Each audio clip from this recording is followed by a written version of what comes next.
anything else that got us here today won't get us there in the future? Anything that comes to mind, Dan? Stagnation has never been more deadly as far as a career goes, and I think it's going to get deadlier. So I think a huge element of what got you here won't get you there is avoiding what's changing about your industry. Like even in executive coaching, I'm trying to be very aware of how this industry and career is going to evolve over time. Otherwise, I will get left behind. And I think that's never been truer than now. I guess as a consultant, we would die if we stagnated. And I would encourage all of our job seekers out there to think of all the... All right. Hey there, everyone. It's Brett with the Fisher Search Group podcast. We are back with episode 4, and I'm so excited to bring to you, to our communities, my communities, Dan's community, Dan Stover, the CEO and founder of Ensight Partners. Thank you so much for being on the program today. I'm just going to give our audience... Yeah, you're welcome. And give our audience a quick bio intro. So Dan is the founder and CEO of Ensight Partners. For more than 12 years, Dan has been the executive coach and advisor to leaders of global enterprise organizations, entrepreneurs, small businesses, government, and internationally recognized research and academic institutions. Dan has 2 degrees from The Ohio State University and his master's degree in organizational psychology from the Chicago School of Professional Psychology. Dan is a 2-time recipient of the Switzerland-based Excellency Award from Geneva Group International for his professional services, a 2-time winner of the North American and International Thought Leader of the Year Award, and a nominee of the Pay It Forward Leadership Award for Women's Leadership Empowerment. Wow, that is a lot of stuff, and it is really awesome. So let me just switch back to the camera. Thank you so much again for joining us. I want to introduce you to my community. I'm happy to meet your community. The purpose of the Fisher Search Group podcast is to link up with excellent individuals like yourself in our network and then help share advice to all the job seekers out there, to the employers out there, to the people seeking executive coaching, things like that. We just want to be an excellent resource. So thank you everyone for tuning in. This is the 4th episode. Dan and I actually got started to talk about this topic back in June. We've just been riffing back and forth, and finally we just settled on, you know what, let's just record it now, and we'll put it all together. So Dan and I first met, was it just before the pandemic or maybe just right after the pandemic, through a mutual recruiter, Tommy Lee Gill. She is an awesome human being. She connected us, and we've had a great time connecting ever since, several hikes, things like that. So I'd love to throw things over to you for a quick intro. Tell us about yourself. Tell us about how you started Ensight Partners, and then anything, fun facts outside of work are always fun as well. Yeah, thank you, Brett. So glad to be here and so glad to be a part of your community. I think community is going to be a huge part of our conversation today. I got my start in consulting psychology about 13, maybe 14 years ago now.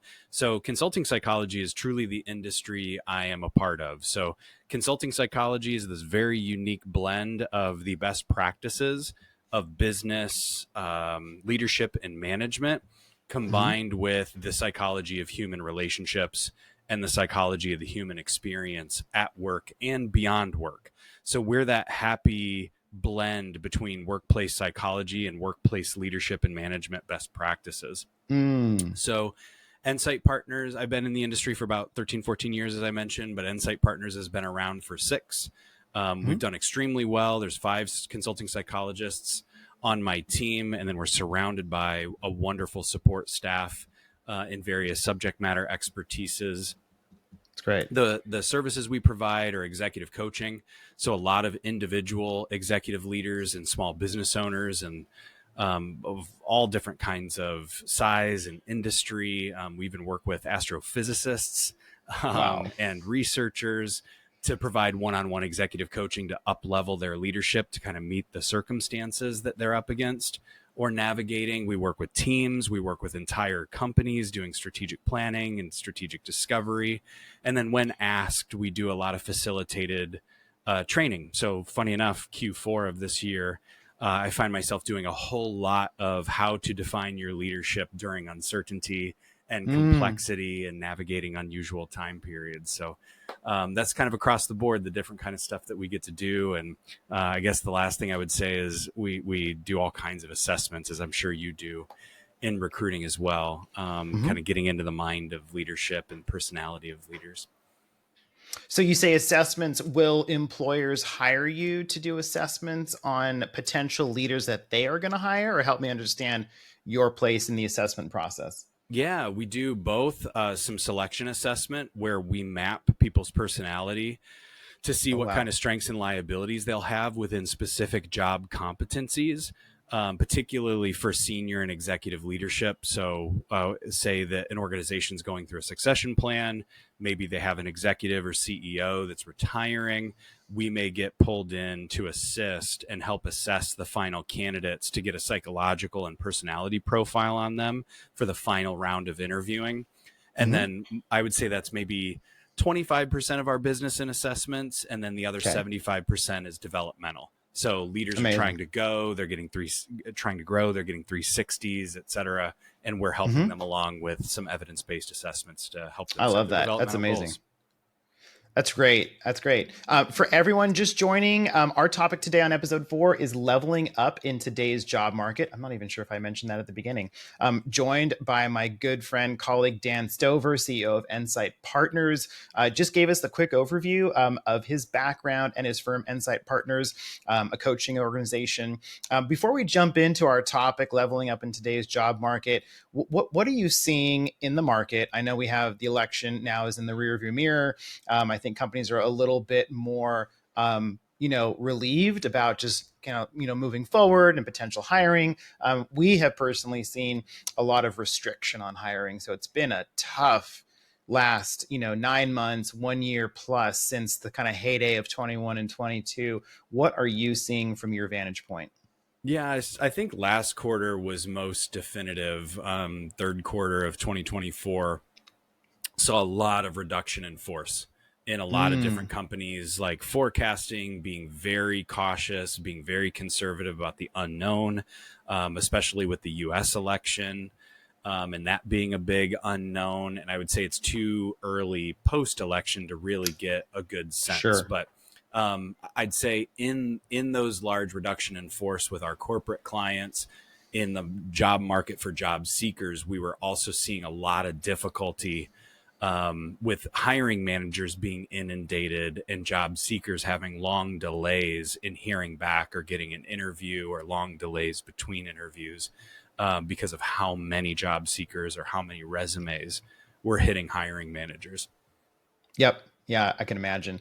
So we'll dive into that topic in a moment here. Thank you. So today's topic, leveling up in today's job market. We are here for both Dan's community and my community to make sure that we can share as much as we can.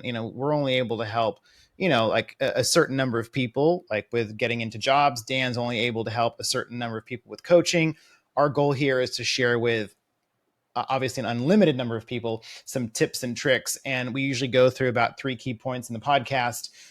And the first point we want to discuss is, you mentioned lots of clients are going through reductions in force. It's really unfortunate. These people have families, lives, mortgages, you name it. I went through an RIF, back in the day before I started consulting. It's real, and it's really frustrating. And then trying to get back in is a whole nother game. What are you seeing? I know one of the topics we talked about is how to stand out against AI generated resumes and job applications, when you're just like a needle in the haystack. So tell me more about this topic. Yeah, my wife and I have even had friends go through this, let alone we've experienced people we know through work going through the same ordeal where, like I mentioned, one of the reasons hiring managers seem to be getting inundated with applications is how many AI designed, AI written applications are landing in hiring managers' inboxes. And so, actually, one of my friends is a hiring manager within the US government. And he was Mm-hmm. even complaining about this, that he can't separate what's real in terms of what real experience people have versus what was AI generated against a job posting, and then they get to the interview and find out that individual doesn't actually have that experience. So it's just a reality that everyone is unfortunately facing, because people are desperate. Like, as you said, like, it's kind of understandable that there is desperation out there when people have a family and they have to put food on the table and they have to pay their bills. They're probably going to some unusual, Hmm. extraneous lengths to get seen and get interviewed by a hiring manager, whether or not that interview is going to go well when it gets into experience, that meaning their literal job experience. But I think, to like directly answer your question, how to stand out is a moving target. Mm. Like, for one, I think we had a friend go through this. It's really important, if you're hiring a resume writer or hiring a resume architect to help you design their resume. One of the first questions I would want to ask them is, how do you navigate this competitive artificial intelligence space? Number one, how are you leveraging AI to help architect my resume if AI Hmm. is a tool you use? And then number two, how do you make sure that the resume you're helping me architect stands out against AI generated resumes where the person may inauthentically be listing experience they don't actually have? I don't know that there's a perfect answer to that question from a resume writer and someone who does career coaching, but I would Hmm. certainly want to know their answer to that if I'm hiring them to help me with it. So this is absolutely fascinating. So there's a couple of things here to unpack, Dan.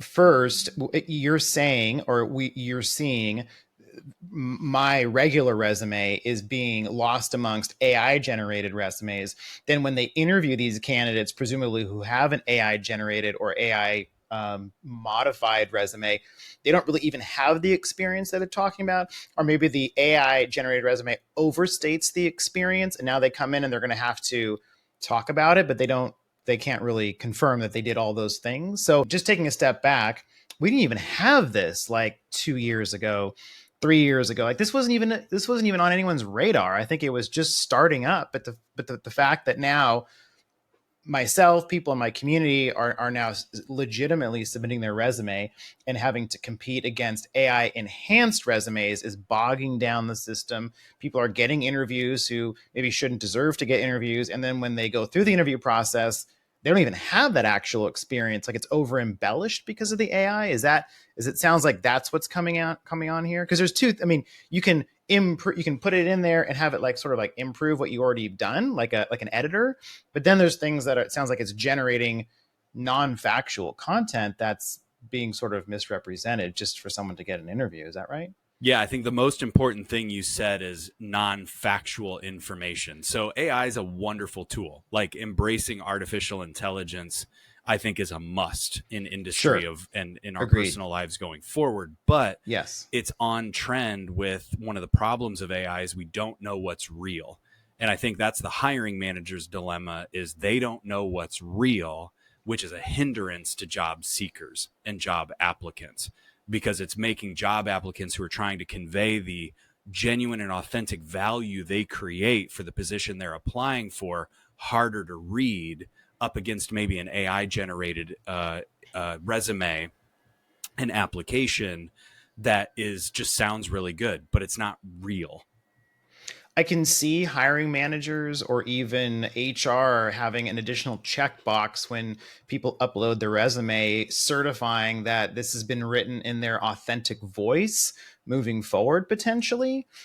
So we hire internally. We have a team overseas, and I always send a questionnaire. It's like a 10 question. So they submit their interest, which is usually a canned response. It's not addressed personally to me. So most of those people get filtered out. But for the people who do actually, customize their intent to apply directly to me, I send them a 10 question questionnaire, like, why are you interested? All those sorts of things. And then we specifically say, please write this in your authentic voice, because I would say if I didn't say that, 9 times out of 10, because they are overseas, they're on Chat GBT and they're answering my questions using Chat GBT.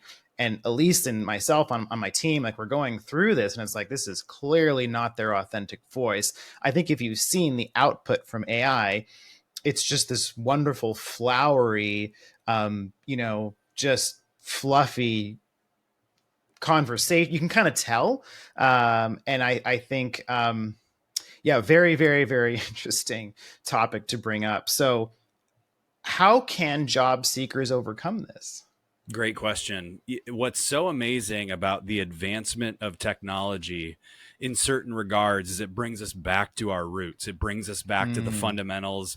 It brings us back to the simplicity of things. So, what I'm observing, which I am no expert on job seeking and hiring management, but what I am observing is that networking, real relationships that have yes. mutual benefit and mutual value are the biggest advantage for job seekers right now. Direct introductions because of a relationship that has intrinsic value to it pre-existing the introduction to a Mm-hmm. hiring Yep. manager is what's leading to the most success. So how funny that this advancement in technology is bringing us back to our humanity, which is the genuine quality of relationships we have with people in our network. Like, how fascinating is that?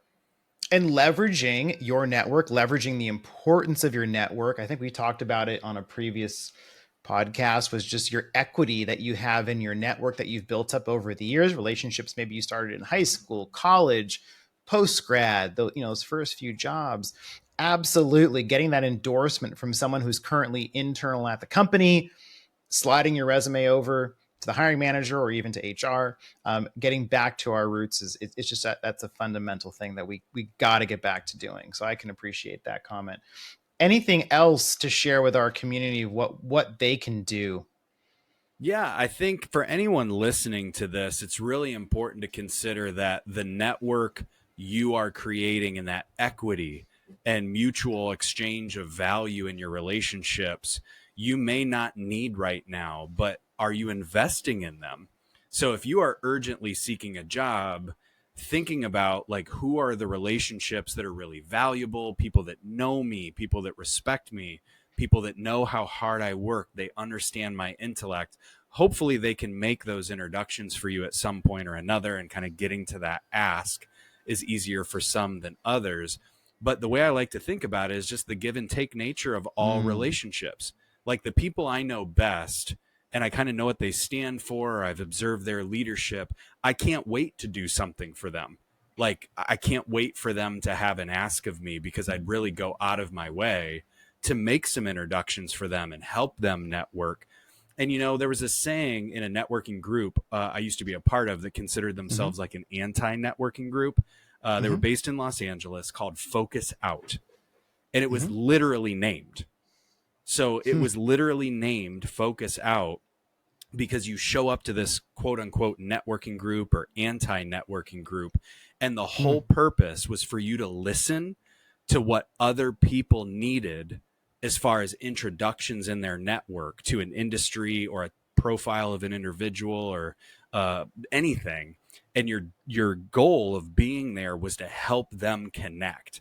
So the whole point was giving, and that's been in Amazing. my DNA as a professional ever since. It's like if you kind of exist in the professional world looking to give and listening for the kind of connections you can make for other people, it's going to come around one way or another, whether you need it or not. And maybe you're just Right. kind of spoiled with wonderful introductions, or maybe you really need one. And now it's kind of your turn to get something from that. I love that. So the give to get, that's a big one. And I say you got to put deposits into the bank before you can take withdrawals. If someone wants to be able to take from their network, they're looking for a job, looking for an introduction, but they haven't been making deposits. Like, what is a quick way someone could start to engage with their network on a low risk fashion, just to help them create some equity? I would say be honest. Yeah. Like transparency is currency. So if you're Mm-hmm. trying to avoid the fact that you haven't contributed a lot to a particular relationship that you're making an ask from, like maybe you acknowledge that. Maybe you're Yeah. transparent and you I kind love of that. go to an acquaintance and say, I don't think I've given you anything. Like, I don't think I've contributed much to our relationship. However, I'm reaching out because I am in need of introductions at the moment. Mm-hmm. I would love to know if you know anyone or any organizations, but like leading with honesty, leading with transparency can be very endearing. And you have to be authentic. Like, you don't want to come across as needy by any means.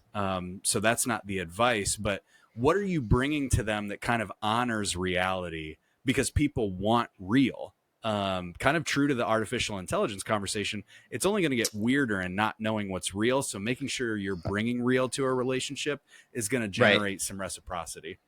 I love that. Bringing real to a relationship. It sounds easy, but I think for some people who've not had to ask as much in life, it is uncomfortable to ask. But of course, when you're in a more desperate situation or you've experienced a riff or something, yeah, you're going to have to speak up. So that's great. Our second key point, and for those of you just joining, this is leveling up in today's job market with my guest, Dan Stover. Here we are, episode 4. And the second point we're going to talk about, which we probably already went into the second point, but what got you here won't get you there. So I know we've gone through the tried and true of trying to get to where we want to go. Everything has changed so much in the past few years. So your point, like get back to the basics in terms of the resume, in terms of the authenticity of your voice. Then we talked about leveraging your network and trying to give throughout the cycle so then you can then take. And if you haven't, that's okay. Be honest about it. What else, anything else that got us here today won't get us there in the future? Anything that comes to mind, Dan? Yeah, as you were saying that, the thing that came to mind was like stagnation has never been more deadly as far as a career goes. And I think it's going to get deadlier. Meaning, like, if you're a Mm. project manager, it's in your interest for your job security and future career security to understand how project management is changing. Or if you are in construction or you are in electrical engineering or if you are in coding, my goodness, coding's a great example. Imagine those that like kind of see the horizon of how programming and software development is going to change and is already changing thanks to the introduction of AI versus those that are just kind of keeping to what they've always known. So I think a Mm-hmm. huge element of what got you here won't get you there is avoiding what's changing about your industry. Like even in Mm. executive coaching, I'm trying to be very aware of how this industry and career is going to evolve over time. Otherwise, I will get left behind. And I think that's never been truer than now with how rapidly the hockey stick is going upward and to the right in respect to change in just about Yep. every industry. Yeah, and we're experiencing the same thing in recruitment. I mean, certainly with AI being able to do all this job matching, like why would you need a recruiter? Pretty soon, I mean, I have a good answer for all of that, but to your point, like as consultants, we constantly need to stay ahead, constantly need to be educated on how we can be providing even better service to our clients. I guess as a consultant, we would die if we stagnated, and I would encourage all of our job seekers out there to think of all the value they're currently providing to their employer and how they can upskill or up level their value in real time so they can continue to provide value to the current employers or even if they're going to make a job change. Yeah, very well said. I'm glad you're keeping up in recruiting as much as I'm trying to keep up in consulting psychology. Excuse me, getting over this fall cold. The last point, the third key point we want to talk about with our communities is why, or common reasons why, leaders will seek out coaching. So, give us an example of a typical client who comes to you, what that avatar looks like, and how you can be beneficial to them. Yeah, I'll give you two clear examples. One, an owner of a company or an executive team of a company realizes that what got them there won't get them to the future. And so they're dealing with a lot of complexity, a lot of uncertainty, and a lot of change. Well, as most people know, teams have a hard time aligning with each other interpersonally, in communication, in strategy, when there's that much complexity and change happening. And it's our job to get those companies back to strategy and back to alignment in whatever new reality they're facing. So that's some of our most fun work, is that alignment work with leadership teams. Another common reason people reach out for coaching is because they're a subject matter expert in a particular domain, in a particular Mm-hmm. industry, and that expertise and success has led them to becoming a manager and leader of people. And they start to realize the psychology of people stuff is an entirely new job responsibility than what they were doing as an individual contributor. Sure. And they Yeah. want some help and they want some guidance to kind of get them to that next level, to like be the leader that they genuinely want to be and be the manager they want to be. Cause like the people stuff is hard, and that's our job to help make it less hard. Yeah, that's interesting. Do you also do you coach like managers of managers? Yes, Okay. Ensight Partners is designed as such that we have staff that can coach at every level of an organization. We have programs for emerging leaders and emerging managers and first Oh, timers. amazing. Oh, Yeah, all amazing. the way up through mid level and senior and executive. Okay. That's amazing. Okay, so just going to wrap things up here. We're almost done. It has been a joy speaking with my good friend Dan, CEO of Ensight Partners. Just a recap on episode 4, we are talking about evolving in today's job market. The first key point is really how to stand out against AI generated resumes. So now let me just get this straight. You're competing with other people who are applying with these AI enhanced or maybe AI, fabricated resumes. So it's just causing the whole system to get clogged with just too much applications. Hiring process gets slowed down. Long gaps between interviews. So how to stand out, writing in your authentic voice.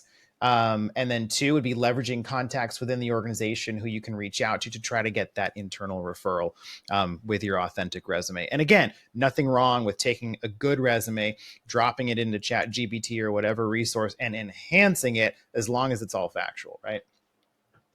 Number 2, what got you here won't get you there. Talking about the different things, including coaching, which we all need to do to evolve to stay relevant in today's job market since everything is changing so quickly.